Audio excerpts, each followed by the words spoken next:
মস্কোপন্থী বামের সাথে পিকিংপন্থী বাম শব্দটাও বাংলাদেশের রাজনীতিতে প্রায়ই শোনা যায়।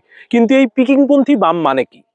পিকিংপন্থী বাম বলতে বোঝায় সেই বামপন্থী রাজনীতি যারা সমাজতান্ত্রিক বিপ্লবের ক্ষেত্রে চীনের মাও সেতুংয়ের পথকে অনুসরণ করে। তাদের মতে শহরের সংসদীয় গণতন্ত্র নয়, বরং গ্রামভিত্তিক কৃষক আন্দোলন, সশস্ত্র সংগ্রাম এবং রাষ্ট্রের বিরুদ্ধে সরাসরি বিপ্লবী সমাজ বদলের আসল পথ।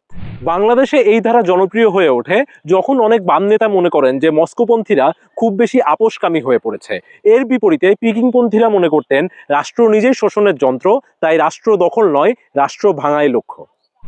বাংলাদেশের প্রেক্ষাপটে এই ধারার সবচেয়ে জনপ্রিয় নাম সিরাজ শিকদার ও পূর্ব বাংলা সর্বহারা পার্টি। এছাড়াও ন্যাপ ভাসানীর একাংশ এবং পরে বিভিন্ন মাওবাদী গ্রুপ এই ধারার প্রভাব বহন করেছিল।